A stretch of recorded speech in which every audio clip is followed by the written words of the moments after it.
नमस्कार व्यूअर्स, मैं हूं अमीश देवगन और आप देख रहे हैं देश का सबसे लोकप्रिय वीकेंड का कार्यक्रम। इस हफ्ते दो बड़े मुद्दों पर जमकर सियासत हुई। एक तरफ राहुल गांधी बीजेपी और चुनाव आयोग के खिलाफ वोट चोरी वाला एजेंडा लेकर मैदान में कूदे और ताबड़तोड़ आरोप लगाए और धमकाते हुए अंदाज में कहा कि अगर मेरी बातों पर चुनाव आयोग ने कोई एक्शन नहीं लिया तो गंभीर परिणाम होंगे। हालांकि जब चुनाव आयोग ने यह कहा कि अपने आरोप पर आप एफिडेविट सौंपिए यानी हल्फनामा दीजिए, तो राहुल गांधी कन्नी काट गए। तो दूसरी तरफ ट्रंप टैरिफ पर खूब सियासत हो रही है। हालांकि मोदी सरकार ने टैरिफ के मुद्दे पर साफ साफ कह दिया है कि दहशत के आगे किसी की धमकी काम नहीं आने वाली है।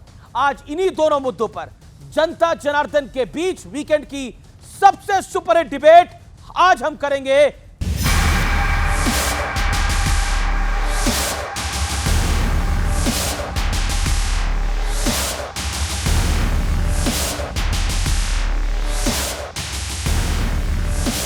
विपक्ष की पूरी सियासत दो मुद्दों के इर्द गिर्द घूम रही है। पहला है ट्रंप का टैरिफ का मुद्दा, जिस पर विपक्ष निशाना साधते हुए सारी सीमा लांघ चुका है। हालात ये हैं कि जब दुनिया की चौथी सबसे बड़ी अर्थव्यवस्था भारत को वो डेड इकोनॉमी बता रहे हैं, तो विपक्ष के नेता उनके सुर में सुर मिला रहे हैं। आपको मालूम नहीं है कि इंडियन इकोनॉमी डेड इकोनॉमी है? कोई कंफ्यूजन है आप में? पूरी दुनिया जानती है कि Indian economy is dead economy और बीजेपी ने इकोनॉमी को खत्म कर दिया है। प्रधानमंत्री जी इतने कमजोर हो गए हैं कि अमेरिका जैसे नचा रही है वैसे ही नाच रहे हैं। I also strongly condemn what Donald Trump said about India. He said the Indian economy is dead. Well, I don't agree. I can say Indian economy is in ICU.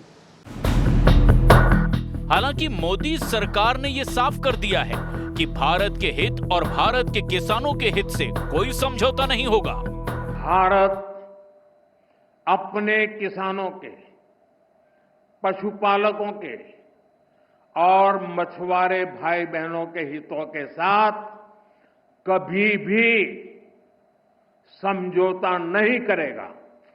और मैं जानता हूं व्यक्तिगत रूप से मुझे बहुत बड़ी कीमत चुकानी पड़ेगी, लेकिन मैं इसके लिए तैयार हूं। इसके अलावा बिहार में वोटर लिस्ट जांच पर भी सियासी तलवार खींची हुई है।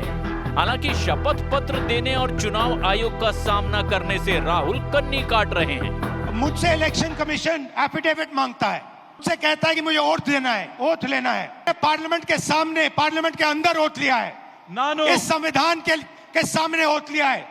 ये तो फैक्ट ही बता रहे हैं कि वो कितना गलत बोल रहे हैं। जो डेटा में इतना ज्यादा झूठ बोल सकते हैं, मतलब इतनी तैयारी करके भी सच नहीं बोल सकते, तो तैयारी ही सच की नहीं है।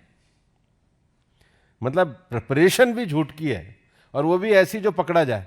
कि आप लगातार ये कहते हो कि वोटर लिस्ट में गड़बड़ी है, वोटर लिस्ट में गड़बड़ी है, तो फिर बिहार में कॉम्प्रिहेंसिव रिवीजन को आप क्यों विरोध कर रहे हो? आप वोटर लिस्ट दे क्यों नहीं रहे हैं? आप इन्वेस्टिगेट कर क्यों नहीं रहे हैं? उसके बजाय आप कह रहे हैं कि एफिडेविट साइन करके दो। इससे बड़ा ओथ क्या है जो हम सदन में लेते हैं? ऐसे में बड़ा मुद्दा ये है कि क्या विपक्ष एक बार फिर पॉलिटिकल हिट एंड रन वाला गेम खेल रहा है? आज इसी पर जनता के बीच होगी सबसे बड़ी बहस। कौन कौन मेहमान है मैं परिचय करा देता हूं। डॉक्टर सुधांशु त्रिवेदी, भारतीय जनता पार्टी के लोकप्रिय प्रवक्ता, मेंबर ऑफ पार्लियामेंट राज्यसभा के, महुआ माजी सांसद जेएमएम की राज्यसभा की, अभिनंदन है। मेरे साथ आज की चर्चा में दीप्ति तनेजा, प्रोफेसर दिल्ली यूनिवर्सिटी की, जोरदार स्वागत है तालियों के साथ। विवेक श्रीवास्तव, सीनियर लीडर लेफ्ट के, अभिनंदन है। सतीश के सिंह है, पॉलिटिकल कमेंटेटर है, वरिष्ठ पत्रकार है, जोरदार तालियों के साथ अभिनंदन है। और जनता जनार्दन का अभिनंदन है आज के प्रोग्राम में। रैपिड फायर राउंड की शुरुआत करता हूं। विवेक जी, शुरुआत आपसे है। विवेक श्रीवास्तव, ट्रंप के सुर में सुर मिलाकर राहुल ने सही किया या गलत किया? उन्होंने सुर में सुर नहीं मिलाया है। आया ना बोलना है, वो मिलाया ही नहीं है सुर में सुर। अच्छा ठीक है, मैं राहुल के सुर में सुर मिलाता हूं। हाँ, तो फिर ट्रंप के सुर में भी सुर मिला ही रहे हो। बिहार में वोटर लिस्ट की जांच, लड़ाई और दिल्ली में सुर की मिलाई। ओके विवेक, बिहार में वोटर लिस्ट की जांच सही है या चुनाव आयोग पर सिर्फ सवाल उठाना सही है? जवाब। चुनाव आयोग को कटघरे में खड़ा करना जरूरी है प्रजातंत्र को बचाने के लिए। ठीक है, ये आपका पॉइंट है। मैं आपके पास आता हूं महुआ जी, संसद ठप करने से देश का फायदा है या नुकसान, हाँ या ना? देखिए, तो सत्ता पक्ष नहीं चाहती है कि संसद चले। आपने देखा कि ऑपरेशन सिंदूर पर जब हम लोगों ने मांग किया कि उस पर बहस हो, तो 7 दिन क्यों बर्बाद किया आपने 7द दिन के बाद बहस कराया। अच्छा, ये देश के SIR पर अभी मांग की जा रही है। मैडम, रैपिड फायर राउंड है, एक ही लाइन में जवाब देना है। ओके, विवेक श्रीवास्तव ने बोला पूरे, और कांग्रेस, जैसे बोला जा रहा है कांग्रेस के भी कई नेता बोल चुके हैं 2024 का लोकसभा चुनाव रद्द होना चाहिए। ऐसे ही भी क्या विधानसभा चुनाव भी सारे रद्द होने चाहिए जो बीते 2 सालों के अंदर हुए हैं, जिसमें झारखंड विधानसभा भी आता है, हाँ या ना? देखिए, झारखंड में तो जनता का उबाल था, सब लोगों ने हमें जिताया। वहां हाँ या ना? नहीं होना चाहिए, रद्द नहीं होना चाहिए। वो तो कह ही नहीं है, कह रहे आप हैं। अगर रद्द हो तो बिहार का मतलब उनके जो बीजेपी जीत रही है, वहां जो चुनाव बीजेपी जीत रही है, उससे बीजेपी को बाहर कर दो। हमारे जो स्टेट्स है वो बने रहने दो, और जो बाकी स्टेट पे चुनाव हो उसमें हमें जुटा दो, तब हम मानेंगे इलेक्शन कमीशन सही है। ओके, सतीश के सिंह देखिए, 1 लाइन के जवाब होते हैं। सतीश के सिंह, टैरिफ के जवाब में मोदी सरकार की दिशा सही है या गलत? अभी तक बढ़िया नहीं रहा है, अब शायद ठीक हो रहा है। ओके, राहुल गांधी जो मुद्दे उठा रहे हैं उस पर पब्लिक कनेक्ट है या नहीं? मेरे ख्याल से है। ओके, वेरी गुड, आपने एक लाइन में जवाब दिया। मैं सुधांशु त्रिवेदी, ट्रंप का टैरिफ बम ज्यादा खतरनाक है या राहुल गांधी का एटम बम? Choose one. दोनों ही भारत के लिए कोई समस्या नहीं है, क्योंकि अब प्रगति की तरफ नए कदम बढ़ा रहे हैं हम। ओके, अगला सवाल कारोबार के लिए, आज के परिप्रेक्ष्य में चीन ज्यादा भरोसेमंद है या फिर अमेरिका? भारत सिर्फ अपने पे भरोसा करता है और कहता है खुद ही को कर बुलंद अपना, खुदा बंदे से आके हर रजा से पहले पूछे बता तेरी रजा क्या है। चलिए, आज की चर्चा की शुरुआत करता हूं, और मैं आज की चर्चा की शुरुआत जनता से करता हूं, एक स्नैप पोल से करता हूं। मेरा पहला सवाल जनता से है। मेरा पहला सवाल यह है आपसे, देश की जनता, क्या आपको लगता है भारत की अर्थव्यवस्था मर चुकी है? हाथ खड़ा करे जिसको लगता है भारत की अर्थव्यवस्था मर चुकी है, हाथ खड़ा करे। एक भी हाथ खड़ा नहीं है। दूसरा सवाल, क्या भारत में लोकतंत्र समाप्त हो चुका है? हाथ खड़ा करे किसी को लगता है ऐसा, तो हाथ खड़ा करे अगर एक को भी लगता है तो। एक भी हाथ खड़ा नहीं है। यह है विपक्ष का नैरेटिव जो कि धराशायी हो रहा है। मैंने आज जनता जनार्दन से ही बात को शुरू करा। सुधांशु त्रिवेदी, चर्चा की शुरुआत करते हैं आपसे। भारत की अर्थव्यवस्था मर चुकी है, भारत का लोकतंत्र समाप्त है और वोट की चोरी हुई है। इस नैरेटिव के बीच में मोदी कह रहे हैं सौगंध मुझे इस मिट्टी की, मैं ये देश नहीं झुकने दूंगा। कैसे कर पाएंगे? पहली बात मैं वोट के बारे में कहना चाहता हूं कि अभी 1 सितंबर तक जिसको आपत्ति देनी है वो अपने डॉक्यूमेंट जमा कर सकता है, मगर चुनाव आयोग को डॉक्यूमेंट नहीं दे रहे हैं। अभी जब समय समाप्त हो जाएगा उसके बाद आके हल्ला मचाएंगे। और जो लोग कहते हैं कि अर्थव्यवस्था मर चुकी है, तो समझिए अभी भी इस 50% टैरिफ के बाद भी भारत दुनिया की सबसे बड़ी अर्थव्यवस्थाओं में फास्टेस्ट ग्रोइंग इकोनॉमी है। 4थे नंबर की हम अर्थव्यवस्था है, 4थे बड़े स्टॉक एक्सचेंज है, 3रे बड़े ऑटोमोबाइल के मैन्युफैक्चरर हैं, 3रे बड़े हम सिविल एविएशन के सेक्टर हैं, 2रे बड़े मोबाइल हैंडसेट के मैन्युफैक्चरर हैं। और वो भारत जिसके बारे में इनके नेता कहते थे कि भारत वाले लोग कम समझदार हैं, टैक्स सेवी नहीं है, डिजिटल ट्रांजेक्शन कैसे कर पाएंगे। डिजिटल ट्रांजेक्शन में हम दुनिया के नंबर 1 देश हैं, और सिर्फ नंबर 1 नहीं है, दुनिया का 48% डिजिटल ट्रांजैक्शन भारत में होता है, जो अमेरिका चाइना दोनों को मिला दीजिए उसके बाद भी कम है। और चांद के छूते कोने को छूने वाले, दक्षिण ध्रुव को छूने वाले हम दुनिया के पहले देश बने हैं। मगर क्या बताएं, जिनके आंखों की शर्म ही मर चुकी हो, उनको भारत की अर्थव्यवस्था निश्चित रूप से मरी हुई दिखाई पड़ेगी। आज मैं विनम्रता से पूछना चाहता हूं विपक्ष वालों को चैलेंज करके, दुनिया का एक देश बता दीजिए जिस पर अमेरिकन टैरिफ ना लगाया हो। बताएं, जैसे होता है ना कौन बनेगा करोड़पति में, एक सवाल बताइए। दूसरा, दुनिया का एक जंग बता दीजिए जिसमें युद्ध विराम का दावा ट्रंप ने ना किया हो, चाहे वो कंबोडिया और थाईलैंड हो, चाहे वो ईरान और इजराइल हो, चाहे रशिया या यूक्रेन हो, या भारत या पाकिस्तान में हो। तो मेरे भाई, पूरी दुनिया में देखो क्या हो रहा है। हकीकत ये हो रही है कि सुनामी आई हुई है। सुनामी आई है तो आप करें जहाज हमारा डगमगा क्यों रहा, उनसे को भैया भूकंप आ गया, चारों तरफ समुद्र में लहरें उठ रही, वो कह रहे उससे नहीं सोचो, हमको तो जहाज के कैप्टन को इल्जाम देना है। तो मैं एक पंक्ति में कहना चाहूंगा, मोदी जी ने जिन विपरीत परिस्थितियों में से इस देश को निकाला है, तो हमें इल्जाम मत दीजिए। बहुत अफसोस होता है, मोदी जी की तरफ से विपक्ष के लिए कहना चाहूंगा, हमें इल्जाम मत दीजिए, बहुत अफसोस होता है। बड़ी तरकीब से कश्ती यहां तक लेके आए हैं, बदल देते हैं हम दरिया की लहरें अपनी हिम्मत से, आंधियों में भी अक्सर चिराग हमने जलाए। बहुत आपने अपनी बात को रखा। विवेक श्रीवास्तव, देखिए, देश की अर्थव्यवस्था मर चुकी है, देश की अर्थव्यवस्था मर चुकी है, लोकतंत्र समाप्त हो चुका है, तो आप यहां कैसे खड़े होकर बोल रहे हैं? हम बचाने के लिए मर चुका है, तो हम ही तो बचाने ये के लाइट लिए कैसे जल रही है, ये एसी कैसे चल रहा है, ये यहां पर आए कैसे है, ये अर्थव्यवस्था मर चुकी है, और अगर लोकतंत्र मर चुका है तो आप कैसे बोल रहे हैं? हम लड़ने आए हैं, बचाने आए हैं, आपके माध्यम से मैसेज पहुंचाने आए हैं। इन्होंने कहा दुनिया का कोई एक ऐसा देश बताओ जहां ट्रंप ने टैरिफ ना लगाया हो, दुनिया को कोई ऐसा देश बताओ जहां का प्रधानमंत्री जाकर के कहता हो अब की बार ट्रंप सरकार, नमस्ते ट्रंप, हाउडी मोदी, विश्व गुरु। ट्रंप और मोदी की जो दोस्ती है वो अटल है। अब देखिए अमेरिका के साथ नया अध्याय चलेगा, चीन की आवश्यकता नहीं, रूस की आवश्यकता नहीं, कोई नहीं, मोदी ही मोदी, ट्रंप ही ट्रंप। किसने कहा कोई है ऐसा देश? ये है वो देश। और उसके बाद 30 टाइम्स प्रेसिडेंट डोनाल्ड ट्रंप जाकर के पूरे विश्व में घूम घूम के कहते हैं मैंने फोर्स किया था उस सीज फायर को जो भारत और पाकिस्तान ने जिसको अपनाया। एक ही देश है, यह है वो देश। और उसके बाद यहां टैरिफ लगता है पड़ोसी मुल्कों पे 16%, 19%, यहां 50% का टैरिफ है। यह है वो महान दोस्ती। जब विपक्ष कहता था अमेरिका की लाइन टो मत करिए, यही नहीं, माननीय अटल बिहारी वाजपेयी, बात भाजपा की नहीं है, वाजपेयी का हमने हमेशा सम्मान किया है। हम विपक्ष में थे, हमने उनकी नीतियों के खिलाफ बोला, लेकिन वाजपेयी पैलेस्टीन पे खड़े हो गए। आप बच्चे जाकर के यूट्यूब पे उनकी स्पीच को सुनिए, कैसे बब्बर शेर की तरह प्राइम मिनिस्टर वाजपेयी ने कहा कि भारत का एक स्टैंड पैलेस्टीन के साथ। और मोदी साहब चले गए इजराइल के पीछे, क्यों? क्योंकि डोनाल्ड ट्रंप ने कहा है छोड़ो पैलेस्टीन, और यहां के मुसलमानों को भी एक मैसेज मिल जाएगा।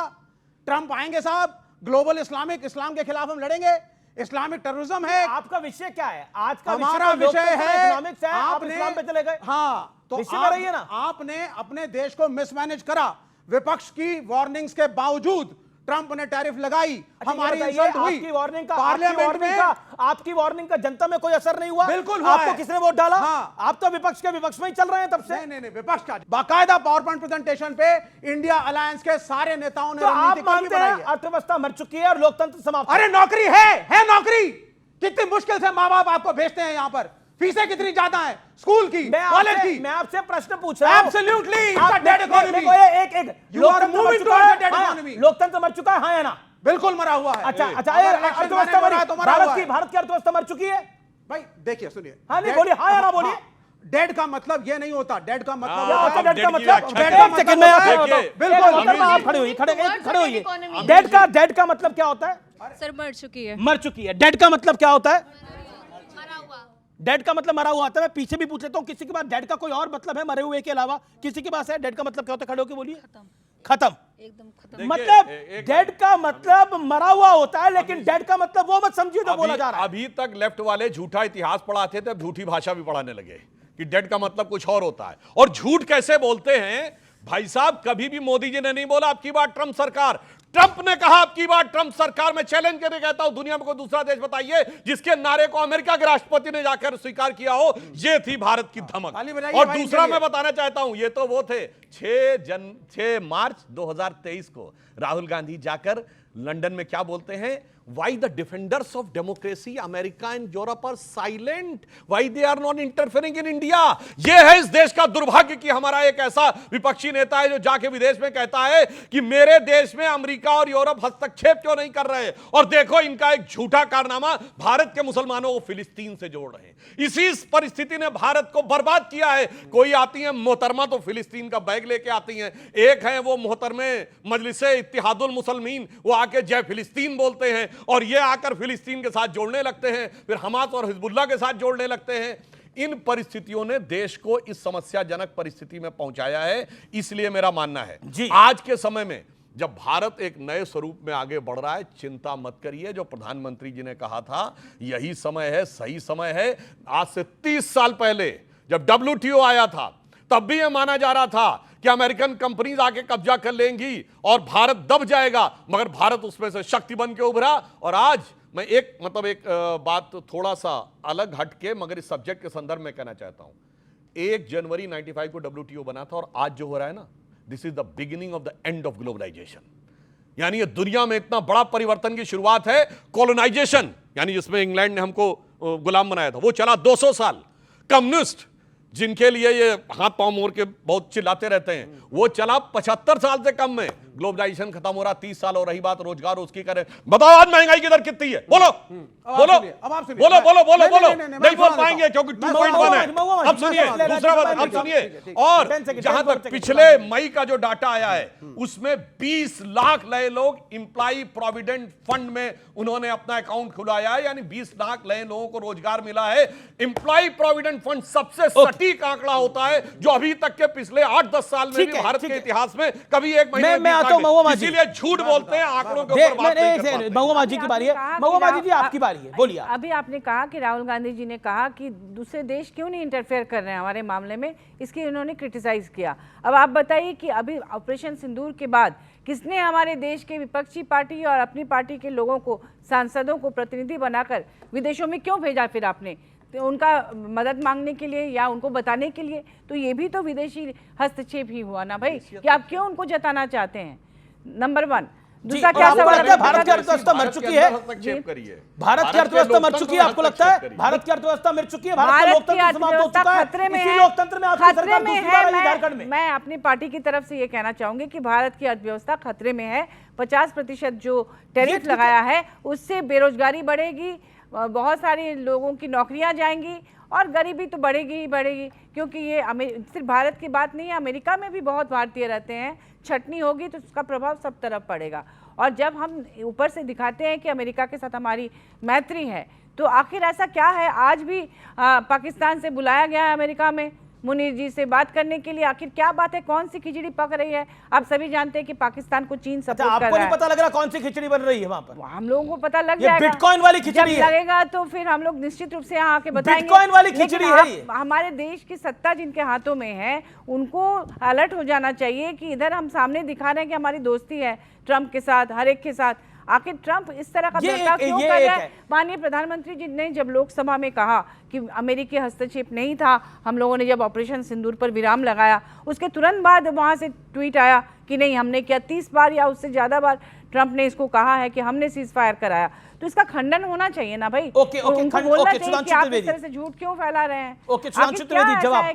सांसद महोदय की बात का जवाब, आप भी एक सांसद हैं, और जिस तरह से लोकतंत्र से लेकर भारतीय अर्थव्यवस्था पे प्रहार हो रहा है, आपका विचार? देखिए, जहां तक मैं लोकतंत्र की बात कहता हूं तो एक और फैक्ट बता देना चाहता हूं। दुनिया में सिर्फ 31-31% पॉपुलेशन डेमोक्रेसी के अंडर में है, और उसमें से 18% हम हैं। अगर भारत को आप कहेंगे डेमोक्रेसी नहीं, तो डेमोक्रेसी खत्म दुनिया में। केवल 14% पॉपुलेशन बचेगी डेमोक्रेसी के अंडर में। तो इसलिए मैं कहना चाह रहा हूं, पार्लियामेंट में जिन लोगों ने, अब देखिए, जिन लोगों ने केवल वोटर रिवीजन को लेकर समस्या पैदा कर रहे हैं, अच्छा, आप बवाल करते हैं। अब मैं एक बात पूछना चाहता हूं, एक करके दोनों सांसद हैं, मैं बता रहा हूं बर्बाद कैसे किया जाता है। राहुल गांधी खड़े होते हैं और कहते हैं कर्नाटक की असेंबली का एक पूरा पीपीटी दिखा रहे हैं। मैं पूछना चाहता हूं, कर्नाटक में किसकी सरकार है? कांग्रेस की सरकार है ना। पूरी बात सुनिए, ये सुनिए, जो एड्रेस वेरिफिकेशन किसका काम होता है? स्टेट गवर्नमेंट का अधिकारी जाकर करता है। दूसरी बात मैं पूछना चाहता हूं, चलो तुम्हारी सरकार है ना, तो कर्नाटका का सीएम क्यों नहीं कर रहा है प्रेस कॉन्फ्रेंस? डिप्टी सीएम क्यों नहीं कर रहा है? चलो आप चाहते हैं, सरकार को नहीं इन्वॉल्व होना चाहते, आपने भाई अपने टर्न पे बोलिए भाई, हम बीच में डिस्टर्ब नहीं कर रहे थे। कर्नाटक का कांग्रेस का प्रेसिडेंट क्यों नहीं कर रहा प्रेस कॉन्फ्रेंस? कर्नाटक का से राष्ट्रीय अध्यक्ष है कांग्रेस का, वो क्यों नहीं कर रहा है? नेशनल इशू है। मैं जो कहना चाह रहा हूं, मेरी बात सुनिए। कर्नाटक से खड़गे जी राष्ट्रीय अध्यक्ष है कांग्रेस के, यानी राहुल गांधी बताना चाहते हैं कि कर्नाटक के राज्य के बारे में भी उन्हीं की पार्टी के CM, deputy CM, state president और नेशनल प्रेसिडेंट ज्यादा उनको पता है। ये राहुल गांधी के लिए पीआर एक्सरसाइज हो रही है। अन्यथा वहां के राज्य के नेता से ज्यादा वो कैसे पता होने का दावा कर रहे हैं, ये अपने आप में बहुत आश्चर्यजनक बात है। वहां जो पावर पॉइंट प्रेजेंटेशन था, उसमें उन्होंने आंकड़ों के साथ सारा दस्तावेज दिखाया, जिसमें कि चुनाव आयोग का ही दस्तावेज था, जिसमें गड़बड़ियां उन्होंने दिखाई। चुनाव रिग्ड था, आपको लगता है? मैं बता रही हूँ, पहले जवाब दीजिए इस बात का मैडम। मैं बताती हूँ। तो हाँ, उनका कहना था कि आखिर चुनाव आयोग इसे ऑनलाइन क्यों नहीं कर देती? अगर ऑनलाइन कर दिया जाए तो आसानी से लोगों को पता चल जाएगा कि कितना फर्जी है, कितना नहीं है। किस चीज को ऑनलाइन करा जाए? वो जो डॉक्यूमेंट्स है चुनाव आयोग का, जो जिसका दिखाया था पावर पॉइंट प्रेजेंटेशन में सुबह में, ऑनलाइन करने की बात राहुल जी कह रहे थे। और जहां पर तक राहुल जी को ये तो पता होना चाहिए कांग्रेस पार्टी का हेडक्वार्टर थोड़ी है, जहां वो जो बोलेंगे वो होगा। वो तो इलेक्शन कमीशन है, वो तो अपने अनुसार काम करेगा। ओके, मतलब 1 लाख एक असेंबली में गड़बड़ वोटर हैं। तो पहले बता दें उस असेंबली में वोट कितने पड़े थे, उस असेंबली में वोटर कितने और किस पार्टी कितने वोट पड़े। 1 लाख एक असेंबली, चलिए मान लिया एक केवल जो केस होता है उसको अगर आप केवल गौर से देखना चाहें कि कौन कौन सा इसका डॉक्यूमेंट है तो कितना समय लगेगा? 1 से 1.5 मिनट लगेगा ना। तो मतलब 1 घंटे में आप कितने कर पाएंगे? 50 या 40 कर पाएंगे? नहीं, मैं कह रहा हूं ना, विशेषज्ञ आके टीवी में बैठ गए, मैंने सारा स्टडी कर लिया। तो मैं पूछना चाहता हूं सर, आपने रिटर्न पे बोलिए, महुआ जी बोल रही है ना, सुनिए, अगर 1 घंटे में आप 40 कर सकते हैं तो 10 घंटे में 400 और 25 घंटे में 1000, यानी 250 घंटे चाहिए पढ़ने के लिए। भैया 250 मिनट नहीं हुए, सारे विशेषज्ञ मैंने सब देख लिया है, सब गड़बड़ है, सब गड़बड़ है। अरे भाई फैक्ट पे बात करो ना। अगर तुम ये कहने का प्रयास कर रहे हो कि ये सारी बात गड़बड़ है, और इससे मैं मजेदार बात कहूं, देखिए इससे बढ़िया कोई नेता नहीं हो सकता। यानी राहुल गांधी तो अपने एसआईआर का केस सबसे मजबूत कर रहे हैं। यानी वो कह रहे हैं एसआईआर नहीं, अब तो एनआरसी भी होनी चाहिए, ताकि सारी बात दूध का दूध और पानी का पानी हो सके। मैं आपको मौका दूंगा सतीश जी, आपको मौका दूंगा। सिर्फ 10 सेकंड, मैं सिर्फ 10 सेकंड लूंगा। सुधांशु भाई, आपने जो भी एलिगेशंस राहुल गांधी ने लगाए उस पे आपने एक लाइन भी नहीं बोला। आपने क्या बोला? ये कर रहे हैं प्रेस कॉन्फ्रेंस तो कर्नाटका के प्रेसिडेंट क्यों नहीं कर रहे, तो मल्लिकार्जुन खड़गे क्यों नहीं कर रहे? जो मर्जी करे, why don't you concentrate on the issue? एक नेशनल इशू है, Rahul Gandhi leader of opposition भी है, शायद आप भूल गए। वो बतौर कांग्रेस के फंक्शनरी के रूप में नहीं बोल रहे थे। तो as a leader of opposition उन्होंने उस चीज को दिखाया। आपके पास उन एलिगेशंस का कोई जवाब नहीं है। ऐसा क्यों है? राहुल गांधी कहते हैं कि भारत का लोकतंत्र कमजोर हो गया है, भारत की अर्थव्यवस्था मर गई है, और आप उसका सपोर्ट करते हैं। आपने नहीं, लोकतंत्र अगर भारत में नहीं है तो चाइना में है क्या लोकतंत्र? अगर इलेक्शन कमीशन, सऊदी अगर इलेक्शन कमीशन के ऊपर है, इराक में है, अगर इलेक्शन कमीशन के ऊपर उंगली उठेगी, आप वोटर लिस्ट को रिग करेंगे तो डेमोक्रेसी नहीं चल रही है। ओके ओके, आपने मैनिपुलेट करके आप सत्ता में। सुधांशु जी, देन सतीश के, और 25 सीट, सिर्फ 5 सेकंड और 25 सीटों का एलिगेशन है राहुल गांधी का, माननीय राहुल गांधी का। आपने बोला, 25 सीट में और मेरा सवाल यह है, राहुल गांधी को कुछ भी पसंद नहीं आ रहा, और प्रियंका जी को तो सुप्रीम कोर्ट पसंद नहीं आ रहा। देखिए, विवेक जी को विवेक शून्य होकर बात नहीं करनी चाहिए। जो मैंने बात की एकदम विवेक शून्य। हाँ, विवेक शून्य क्यों? भारत के संविधान में यह व्यवस्था है, हाँ बता रहा हूं क्यों। भारत के संविधान में व्यवस्था है कि किसी भी असेंबली सेगमेंट में अगर वोटर को लेकर कोई आपत्ति है तो उस असेंबली सेगमेंट का व्यक्ति उसके लिए शिकायत कर सकता है। यदि बाहर का कोई व्यक्ति शिकायत करता है तो उसका एक प्रोफार्मा है कि उसे शपथ पत्र लिख के साइन करना पड़ेगा। कर्नाटक की असेंबली के लिए दिल्ली में बैठा हुआ व्यक्ति कर सकता है, मगर उसका एक प्रोफार्मा है कि वो शपथ लिखे, और उसमें अगर उसके द्वारा कही गई बात झूठी पाई गई तो जेल जाने का अधिकार है। बताओ उस असेंबली के वोटर है क्या? इसलिए मैंने कहा कर्नाटक की असेंबली के वोटर क्यों नहीं कराया जा रहा है, चूंकि ईमानदारी से बात से टेक्निकली नहीं उठाना है, इसको लेकर बवाल करना है। मेरा विषय बहुत बड़ा है। ओके ओके, आप शून्य टाइप की बात कर रहे हैं। विवेक शून्य, मुझे कहा विवेक शून्य। मनोज कुमार की पिक्चर थी, सबने देखी होगी, उसमें कहा भारत ने जीरो बनाया मेरे भारत ने। वो गाना सुना है ना, और हम प्राइड फील करते थे, हम छोटे बच्चे होते थे कि zero is an invention of India. इन्होंने क्या किया? इन्होंने इंडिया को फिर शून्य कर दिया। आप देख लीजिए, जब हम युद्ध लड़ने जाते हैं कोई हमारे साथ नहीं, शून्य समर्थक। इकोनॉमी में डेड इकोनॉमी होने जा रही है। अब उस पर आप पकड़ लेंगे डेड क्यों, नौकरी नहीं मिलेगी तो डेड है, 80 करोड़ को राशन दोगे तो डेड है। इस पे एक लाइन बोल दूं है ना, अब बोल लूं सर। हाँ, इनकी विवेक शून्यता का फिर प्रमाण देता हूं। उस गाने से पहले जब जीरो दिया मेरे भारत में, उससे पहले प्राण मनोज कुमार से कहता है क्या है इंडिया का कंट्रीब्यूशन वर्ल्ड में, India contribution the world is 0 0 and 0। तब मनोज कुमार गाना शुरू करते जब जीरो दिया मेरे भारत ने। आज वर्ल्ड की इकोनॉमी में आईएमएफ की चीफ क्रिस्टिना जॉर्जिएवा कहती है India's contribution is 15% of the global economy. Goldman सैक्स कहता है 16% ऑफ द ग्लोबल इकोनॉमी, और ग्लोबल इकोनॉमी का ग्रोथ इंजन भारत बनना है। यह है विवेक शून्यता, यह है विवेक भी कहते हैं। आप कह रहे हैं लोकतंत्र में शून्य है, इकोनॉमी में शून्य है। दीप्ति जी के बाद आता हूं, फिर सतीश जी के बाद आता हूं। सतीश जी भी वेट करें। दीप्ति जी, हम जीरो हैं, लोकतंत्र में शून्य है, अर्थव्यवस्था में शून्य है। आप सब जो इधर बैठे हैं सब शून्य है भाई, जीरो अंडा है आप लोग। हम सब, पूरा भारत जीरो है जी। बताइए क्या कहेंगी? सर, क्योंकि बात यहाँ अर्थशास्त्र की हो रही है और मैं अर्थशास्त्री होने के नाते आंकड़ों पर ही बात करूंगी, फिर हम अपने आप जज कर लेंगे, ऑडियंस जज कर लेगी कि क्या हम वाकई ही जीरो हैं, डेड हैं कि नहीं है। हम पहले बात करते हैं world of ease of doing business की, जो वर्ल्ड हमारा डेटा चलता है। 2014 में हम 130 से 140 की रैंक पे थे, और 2020 में आखिरी बार ये रिपोर्ट पब्लिश हुई जिसपे हम 63rd नंबर पे आ चुके थे कि पूरा वर्ल्ड यहां पे आके बिजनेस करना अपने आप को कितना बेहतरीन समझता है। फिर बात करते हैं अपने मैन्युफैक्चरिंग सेक्टर की, जो कहते हैं डेड है, मैन्युफैक्चरिंग बढ़ नहीं रही है। मैं केवल 14-24 का कंपैरिजन सारे कर रही हूं आपके सामने।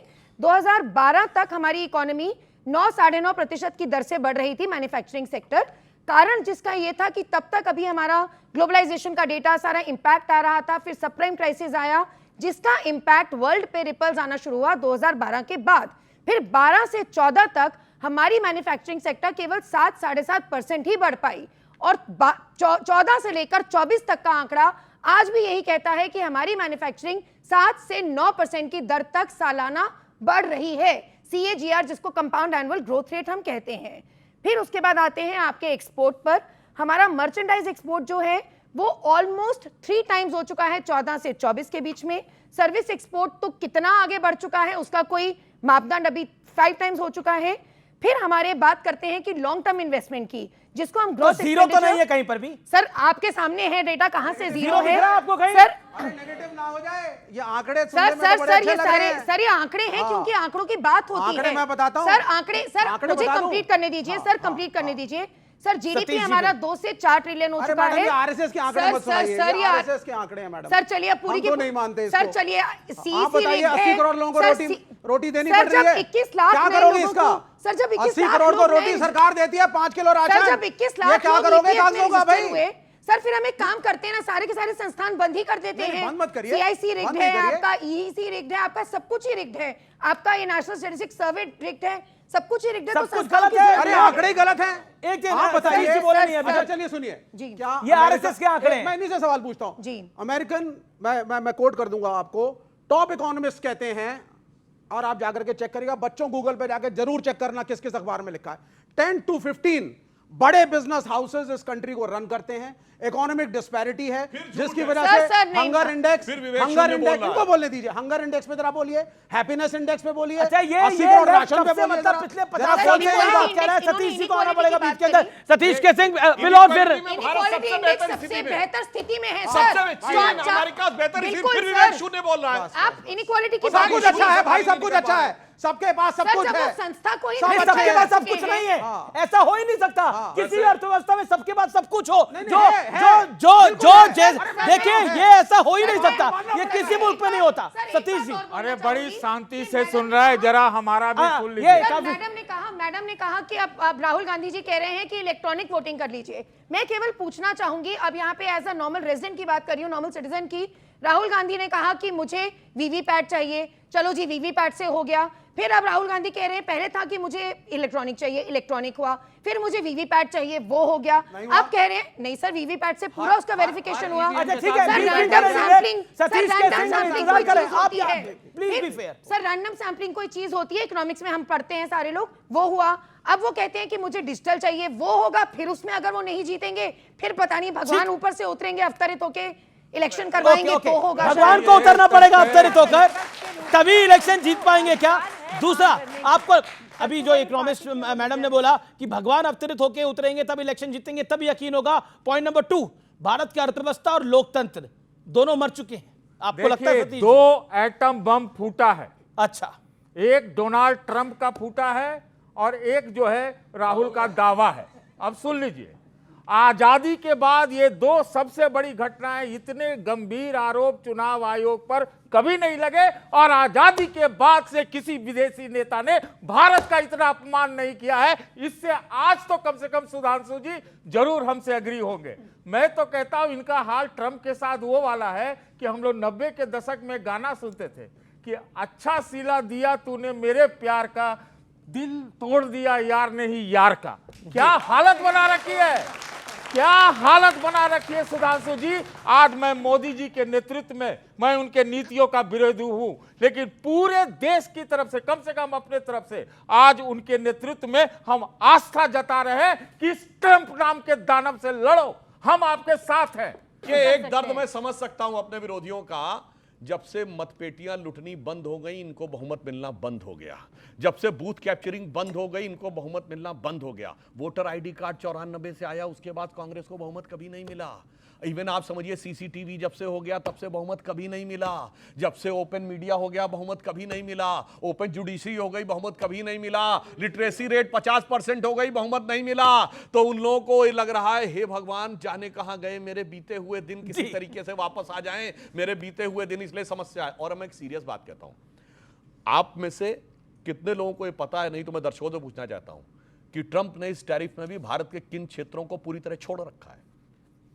फार्मास्यूटिकल। अभी गुणगाने कर रहे हैं। नहीं, मैं कहना चाह रहा हूं उसको सुनो। वो कह रहे हैं अभी भी गुणगान कर रहे हैं। अरे गुणगान नहीं, इसीलिए मैं कहता हूं दोनों लोग विवेक शून्य हैं। मैं ईमानदारी से कह रहा हूं, फार्मास्यूटिकल को छोड़ा है, स्मार्टफोन को छोड़ा है। क्यों? यह दर्शाता है मोदी जी की सरकार आने से पहले केवल 2 फैक्ट्रियां थी, आज 240 है। आज दुनिया में स्मार्टफोन की सबसे बड़ी कंपनी सैमसंग का दुनिया की सबसे बड़ी फैक्ट्री भारत में है। एप्पल की चाइना के बाद सबसे बड़ी फैक्ट्री भारत में है। और मैं पूछना चाहता हूं, सिर्फ 2 साल पहले उसी एप्पल की फैक्ट्री में वर्कर्स स्ट्राइक होती है, उसी में तोड़फोड़ होती है, उसी में करोड़ों की लूटपाट की जाती है। अब मैं कहना चाहता हूं आज की युवा पीढ़ी को समझना चाहिए, आज हाईटेक स्किल का जमाना है। आपने हाईटेक स्किल सीखी तो झुकती है दुनिया, झुकाने वाला चाहिए। आज ट्रंप की भी हिम्मत नहीं है कि फार्मास्यूटिकल के ऊपर लगा दे, क्योंकि 40% हमारे ड्रग्स उससे जाते हैं। मगर सुनिए, ये क्या सिखाना चाहते हैं? नौकरी नौकरी नौकरी करते रहो। मेरे भाई, आज के जमाने में इतनी हाई टेक्नोलॉजी का दौर आ रहा है, आईफोन बनाया। सुनिए, अमेरिका के जवाब तो चाहिए, मैं जवाब दे रहा हूं भाई। विपक्षी बोला इन्होंने मुझे, तो मैं जवाब दे रहा हूं। टेक्नोलॉजी और इनोवेशन में 11 साल मिस्ड अपॉर्चुनिटी है।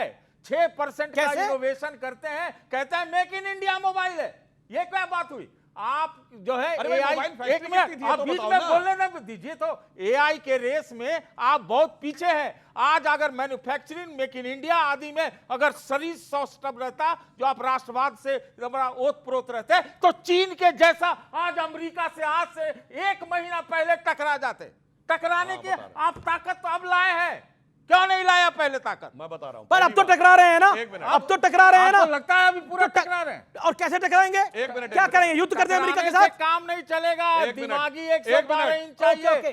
फिर मैं कहता हूं विवेक शून्य है। फिर मैं कहता हूं विवेक शून्य है। देखिए दिमाग कोने में रख के काम कर रहे हैं। मैं अभी बच्चों से पूछता हूं, अभी ग्लोबल एआई समिट हुई थी, कहां हुई थी, कौन उसका कोच? अरे कहीं हुई थी, आप बताओ। नहीं पता है, आगे सिर्फ यहाँ गाली बकने लगे। बताओ भाई कहां हुई थी? अब बता रहा हूं जिनको।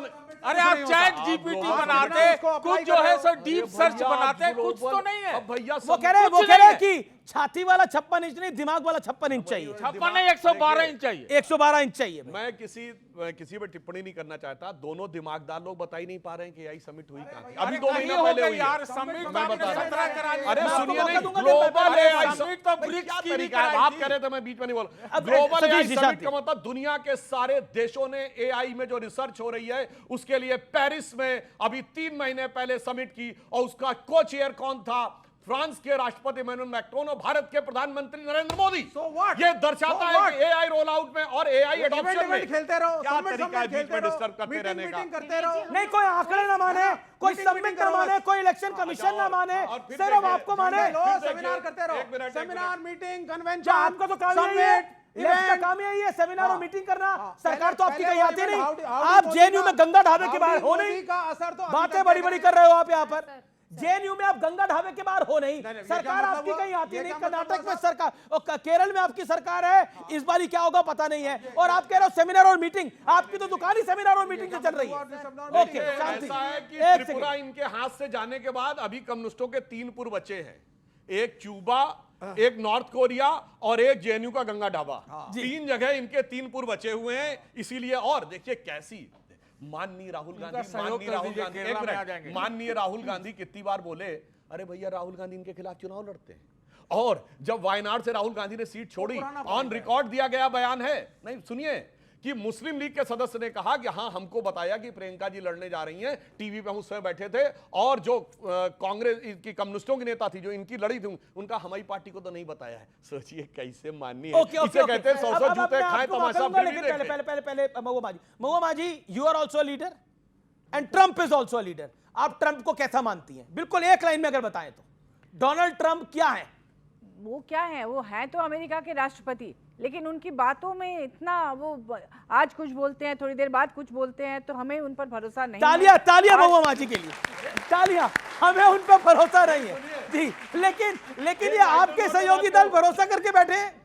वो डोनाल्ड ट्रंप को उन्होंने बोला भारत की अर्थव्यवस्था मरी हुई है, मतलब झारखंड जो आपका प्रदेश है जहां आपका शासन है वहां की अर्थव्यवस्था मरी हुई है क्या? वो भारत के साथ दोस्ती का हाथ बढ़ा रहे थे, वो खुलेआम दिखा रहे थे कि हम आपके दोस्त हैं, और आज वो पीठ पीछे से फिर पाकिस्तान के मुनीर जी को बुलाकर वहां पर दावत खिला रहे हैं। समझिए तो क्या बात है, क्या बात है, बिटकॉइन का कोई कनेक्शन तो नहीं है? 30 बार लगभग बोला, ये भी बोला कि हमने युद्ध विराम कराया, तो आप कंफ्यूज क्यों कर रहे हैं देश की जनता को? या तो मोदी जी खुलेआम कहे कि ट्रम्प झूठ बोल रहे हैं, या फिर वो कुछ और कहे। आप कह रही हैं मोदी जी या तो झूठ बोल रहे हैं, उनकी बातों को। आपने क्या बोला? मोदी जी या तो झूठ बोल रहे हैं? नहीं, मोदी जी या तो कहे कि ट्रम्प झूठ बोल रहे हैं, क्योंकि ट्रम्प बार बार दावा कर रहे हैं कि सीज फायर उन्होंने कराया है, और ट्रेड की भी बात की थी जो अभी दिख रहा है, ट्रेड की भी बात की थी जो अभी दिख रहा है। लेकिन कॉन्ट्रडिक्शन ही हो गई। वैसे एक लाइटर नोट एक बात बोलूं, सुनिए, एक लाइटर नोट पे इन्होंने कहा ना ट्रंप के बारे में क्या लाइन कहना चाहूंगा, तो मुझे जानते क्या आता है? वो गोविंदा का 90 के दशक गाना है ना, मेरी मर्जी,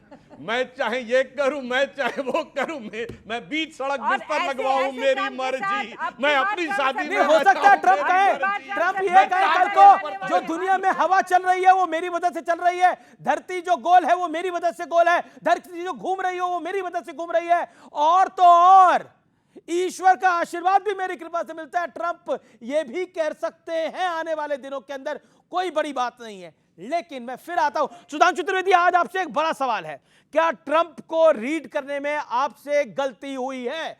क्या ट्रंप पे ओवर डिपेंडेंसी एक बड़ी मिस्टेक हो गई है? जवाब इस बात का। देखिए, जो लोग हमसे कहते हैं जो ये आपसे सवाल है, नहीं, मैं बता रहा हूं जो सवाल है वो कितना गलत सवाल है। जो हार्डकोर यूएस एलाइज हैं, यूरोपियन यूनियन, उससे न सिर्फ विड्रॉ किया उन्होंने अपनी सपोर्ट को, और उसके ऊपर टैरिफ लगाया। जापान उसको घुटने पे ले आए और राइस का मार्केट खुलवा दिया, मगर मोदी जी ने कहा कि मैं अपना एग्रीकल्चर का मार्केट नहीं खोलूंगा और देश के किसानों के हितों के साथ समझौता नहीं करूंगा। जापान कौन? उनका हार्डकोर एलाई। साउथ कोरिया उसको झुका लिया, सिंगापुर उसको झुका लिया, कनाडा को तो कहना शुरू कर दिया 51 स्टेट। क्या बात करते हैं साहब, वो तो अपने दोस्तों के साथ जो उनके एलाइज थे उनके साथ ये सब किया है, भारत के जज करने में नहीं। अब पूरी दुनिया सोच रही है, मगर हां एक बात मानना पड़ेगा, जज करने के मामले में राहुल गांधी जो है वो बहुत सटीक जज करते हैं। उन्होंने कहा कि जो ट्रंप कह रहे हैं वो बिल्कुल सही कह रहे हैं। क्यों? याद है ट्रंप ने तो 31 मई को अपने social media account truth social पर यह भी लिखा कि जो बाइडेन जो है ये तो बहुत पहले 2020 में ही खत्म हो गए थे, ये उनका रोबोटिक क्लोन है, यानी जो बाइडेन जो दिख रहा वो है नहीं। और राहुल गांधी जी ने भी, याद है, भारत जोड़ो यात्रा के दौरान आकर दिल्ली में क्या बोला था, जो राहुल गांधी तुम देख रहे हो ना वो तो है ही नहीं, ये वो राहुल गांधी नहीं है जिसको तुम देख रहे हो। तो मुझे लगता है उनकी मानसिकता को, मन को जज करने में राहुल गांधी जो है वो शायद ज्यादा समझदार है। दीप्ति जी, आप काफी देर से हाथ खड़ा कर रही हैं, एक ऑडियंस का भी सवाल है, ऑडियंस के भी कुछ सवाल है। ठीक है दीप्ति जी, बोलिए क्या कहना चाहती हैं? मैडम पहले टैरिफ पे बोलिए। बिल्कुल टैरिफ पे ही बोलना चाह रही हूँ सर मैं, क्योंकि बात टैरिफ की आप लोग कर रहे हो, जो टैरिफ का इंपैक्ट है। बच्चों, मैं आप लोगों से केवल ये पूछना चाह रही हूँ, आपको बताना चाह रही हूँ, क्या आप जानते हो कि कितना % ट्रेड है हमारा यूएस के साथ? पूरा क्या परसेंटेज है वो हमारी टोटल ट्रेड का? हम यूएस को केवल $87 बिलियन का जो ट्रेड करते थे, जो हमारा एक्सपोर्ट था $87 बिलियन का था, which is just 17% of our total trade figure, जिसमें से जैसे सर ने बोला कुछ सेक्टर्स तो जीरो टैरिफ पे हैं, इलेक्ट्रॉनिक्स, फार्मा और सर्विसेज। $15 बिलियन इलेक्ट्रॉनिक्स है, $11 बिलियन के करीब फार्मा है, $29 बिलियन के करीब सर्विसेज है। बचा खुचा कितना? $32.5 billion out of a 4.19 trillion economy.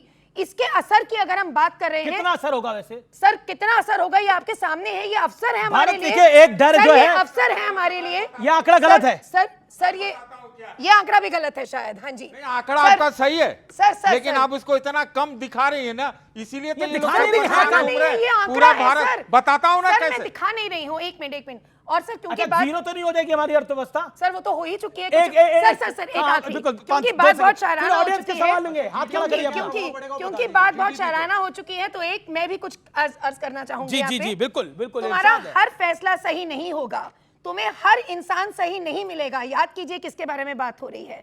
तुम्हें हर इंसान सही नहीं मिलेगा, हर लहर तुम्हारी नाव को आगे नहीं बढ़ाएगी, मगर तुम्हें फैसले लेने होंगे, लोगों के साथ चुनना होगा, जिंदगी के किनारे पर खड़े होकर बस दूसरों की कश्ती को उतरते चलते देखना जिंदगी का नाम नहीं है। और यही है मोदी जी का अपना काम करने का तरीका। जी जी जी, ओके ओके ओके, एक सेकंड। सतीश जी, सतीश जी, भारत की अर्थव्यवस्था शून्य है, आप मानते हैं ऐसा? कभी ये तो कहने की बात है, शून्य कैसे होगा? तो राहुल गांधी का बयान गलत था? मैं ये नहीं कह रहा हूं। देखिए, जिस अर्थ में, सुनिए, जिस अर्थ में कहा गया उस पर ध्यान देने की बात है। फू करके मजाक में उड़ाने से कुछ नहीं, इनके पास कुछ नहीं बचा आप लोग के पास, खाली मजाक उड़ा के आप चीजों को कम आंक देते हैं। यही तरीका है आपका काम करने का। इकोनॉमी का बात कर रही है ना प्रोफेसर साहब, उनको पूछिए कि जिस देश का सबसे बड़ा ट्रेडिंग पार्टनर, जहां से आपको ट्रेडिंग सरप्लस 87 बिलियन का आता है, उससे कितनी नौकरियां जाएंगी? एक मिनट, जी बोलिए। किन किन क्षेत्रों पर असर पड़ेगा? इतना परेशान क्यों झूम रहे भाई? कह रहे कि व्यक्तिगत कीमत चुकाना पड़ेगा। किन किन क्षेत्रों पे होगा? आपका कपड़ा उद्योग, आपका मशीनरी उद्योग, आपका इलेक्ट्रॉनिक उद्योग, आपका केमिकल, आपका ये एक जगह पाला हुआ था, वही सामान भेजो। डेमोक्रेटाइज क्यों नहीं किया आप ट्रेड को? एक मिनट, अभी अमेरिका ने भारत पे 50% टैरिफ क्यों लगाया?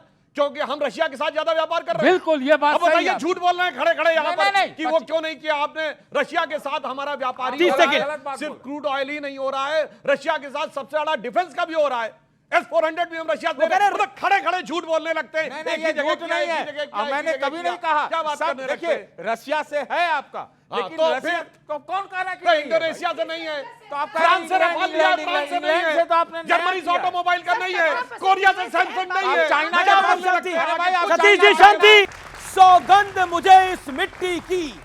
अभी सर ने बोला था कि हमारी इकोनॉमी डेथ हो गई है, लेकिन सर 2014 पे अगर हम देखें तो हमारी इकोनॉमी 10th स्टेज पे आती थी और अब 4th आ गई है सर जी। तो सर मैं वो पूछना चाहूंगी, आंकड़ों में फंस रहे हो और ये फंसाए जा रहे हैं। सर आंकड़े नहीं, वो रोज अरे 80 करोड़ लोगों को भोजन हम कराती है सरकार। फ्रेजाइल 5 में थे, वहां से टॉप 4 टॉप 3 में आ गए हैं। अगर आप दोबारा पावर में आए तो सबसे पहला काम कौन सा करोगे? क्या डेड ही कर दोगे या और डेड कर दोगे? पहले इकोनॉमिक डिस्पैरिटी को हटाओ। वो कह रहे डेड ही कर दोगे या और डेड कर दोगे? जैसे एप्पल में हड़ताल करवाई है, जैसे एप्पल में हड़ताल हुई है वर्कर्स की, हर जगह होनी चाहिए। एक मजदूर और एक मालिक का हड़ताल होनी चाहिए। क्या होनी चाहिए? हर जगह एप्पल की तरह हड़ताल होनी चाहिए। मालिक और मजदूर का स्टेटस एक होना चाहिए। ये कहते हैं 80 करोड़ लोगों को राशन दिया जा रहा है, बिल्कुल दिया जा रहा है। तो इस देश में स्मार्टफोन कितने हैं? 1 अरब। इंटरनेट कनेक्शन कितने हैं? 92 करोड़ से अधिक। ब्रॉडबैंड कनेक्शन कितने? 80 करोड़। अब 1 अरब 40 करोड़ की आबादी में अगर अब 25 करोड़ बच्चे मान लीजिए, तो 1 अरब 10-15 करोड़ की आबादी हुई।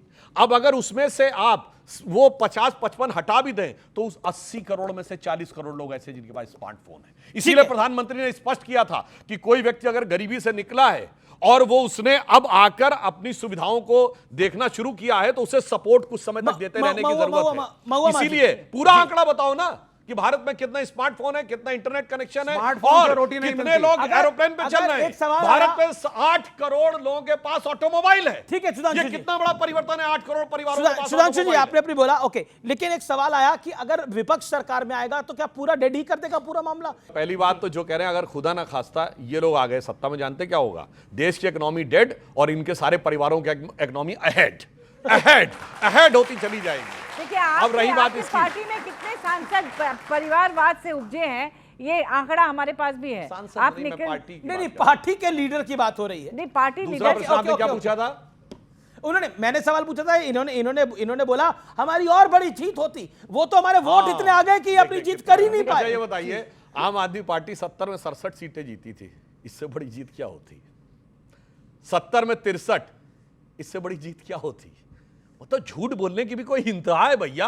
70 में 67 सीटें जीत के कोई पार्टी बैठी हुई है और कह रहे हैं उसके बाद ये साहब इलेक्शन रिगिंग हुआ था, फलाना हुआ था। एक सेकंड शांति, मैं अब देख, क्योंकि बैलेट बॉक्स लूट सकते हैं। बैलेट बॉक्स में 1 मिनट में 100 आदमी बैठ के 100 वोट डाल सकते हैं, जो ईवीएम में नहीं पॉसिबल है। इसलिए आपको बैलेट बॉक्स से प्रेम है। जब तक बैलेट बॉक्स लूटते थे तब तक आप सत्ता में थे, अब लूटने बंद हो गए। कितने देश ईवीएम छोड़ करके बैलेट बॉक्स में जा चुके हैं या इंटरनेट से वोटिंग करा रहे हैं? नहीं तो कोई बात रहे हैं, सारे डेवलप्ड देश। आपने जो लॉजिक दिया कि हमारे वोट इतने ज्यादा है कि इनके पास कुछ मौका ही नहीं था, मतलब और महाराष्ट्र के अंदर वोट की चोरी हो गई, झारखंड के अंदर ये जीते हैं, जम्मू कश्मीर के अंदर उमर अब्दुल्ला और कांग्रेस जीते हैं, बीजेपी हार गई। एक बात बताइए, और कर्नाटक के अंदर कांग्रेस जीत गई और वहां पर बीजेपी हार गई वहां पे, और लोकसभा के अंदर लोकसभा के अंदर मोदी की अपनी सीटें 240 आती हैं। क्या कहेंगे आप? मेरी बात सुनिए, अब आप ये जहां मैनिपुलेट कर पाते हैं करते हैं, लेकिन मेरा एक ही प्रश्न है, जब बार बार हम ईवीएम की बात करते हैं इलेक्शन कमीशन से, इनको क्यों दर्द होता है? अगर ये बहुत पॉपुलर हैं, इनकी पार्टी बड़ी पॉपुलर है, प्राइम मिनिस्टर पॉपुलर, कैसा डर? और बैलेट बॉक्स हम तुम्हें उसमें भी हराएंगे, बोलो ना एक बार, क्यों नहीं बोलते हो? डर लगता है बैलेट बॉक्स? नहीं नहीं नहीं नहीं नहीं नहीं नहीं नहीं, ईवीएम ही रखो। सुधांशु त्रिवेदी का जवाब भी बनता है। मैं तो इसे कहना चाहता हूं ना, बोलो भाई, कह दो जब मैं चुनाव जीतूंगा तो अब मैं कहूंगा मैं शपथ नहीं लूंगा, दोबारा चुनाव करवाओ बैलेट बॉक्स से। बोलो पूरा का पूरा 2024 रद्द कराओ, पूरा 2024 रद्द करा दो, विपक्ष तैयार है। जी पॉइंट रखना चाहिए। आप सांसद हैं, जिम्मेदारी से बोलिए। 24 का चुनाव रद्द होना चाहिए, नहीं, और 24 का चुनाव रद्द होना चाहिए, झारखंड का चुनाव भी रद्द होना चाहिए, विधानसभा का। झारखंड का तो बिल्कुल रद्द नहीं होना चाहिए, लेकिन मैं अभी इनके एक सवाल का जवाब दे रही हूँ। मैं एक सवाल का जवाब पूछना चाहती हूँ। इन्होंने कहा कि बैलेट बॉक्स से करके ही सारी गड़बड़ियां हुई थी, इसीलिए सत्ता में पहले थे लोग और अब नहीं है। मैं कहती हूँ कि हमारी जो ऑपोजिशन की पार्टियां हैं, उनके कितने सारे कैंडिडेट्स को इन्होंने अपनी पार्टी में ले लिया है, तो क्या वो भी उसी ये में नहीं है? वो कह रहे लोकसभा का चुनाव रद्द होना चाहिए, विधानसभा का तो नहीं ना। 2024 का लोकसभा चुनाव देश का अद्भुत चुनाव था। नॉर्मली जब चुनाव का परिणाम आता है तो किसी एक पार्टी के कार्यालय में मिठाइयां बंटती हैं, पटाखे फूटते हैं और दूसरे में सन्नाटा होता है। यहां पहली बार दोनों पार्टियों के कार्यालय में पटाखे फूट रहे थे और वह मिठाइयां बंट रही थी। क्यों? जो लड़का लगातार फेल हो रहा था, वो 3rd डिवीजन पास होने पे जितनी खुशी मनाता है, मेरिटोरियस बच्चा 1st डिवीजन पर भी वो खुशी नहीं मनाता है। याद करिए, चुनाव परिणाम के बाद यूं करके कांग्रेस कार्यालय में क्या हो रहा था? जानते हैं इनको क्या लग रहा था? कि गठबंधन सरकार तो मोदी जी चला नहीं पाएंगे और तो फटाफट गिर जाएगी। लोग कहते 2 महीने में गिरी, 4 महीने में गिरी, चंद्रबाबू नायडू छोड़ देंगे और ये नीतीश कुमार छोड़ देंगे। अब इन्हें लगा कि भैया वो लोग तो अब बिल्कुल पूरी तरह साथ में हैं, अब तो वो वक्फ बोर्ड पे भी साथ में, अब क्या करें? अब कहो जी चुनाव गलत था, फलाना था, इलेक्शन ये करो, फलाना ढिमाका करो। ये हार की खीज है, जिसे एक लाइन में कहूंगा, कुंठा मन में राखिए बिन कुंठा के काबा, कुंठा मन में राखिए बिन कुंठा के काबा, कुंठा से नेता बने देखो राहुल बाबा। ओके, सतीश जी कुछ कहना चाहते हैं? सच्चाई ये है कि देश पर इस समय गंभीर संकट है। अच्छा, आपको लगता है लोकसभा का चुनाव रद्द होना चाहिए? नहीं, बिल्कुल नहीं होना चाहिए। जो हो गया सो हो गया, लेकिन एटम बम भी नहीं फूटना चाहिए, मैं ये कहना चाहता हूं। आज का विचार, कभी अकेले चलना पड़े तो भयभीत मत होना। शमशान, शिखर और सिंहासन पर इंसान अकेला ही होता है। बहुत बहुत शुक्रिया इस बड़ी चर्चा को आगे बढ़ाने के लिए जनता जनार्दन का, मेरे युवा मित्रों का बहुत बहुत धन्यवाद।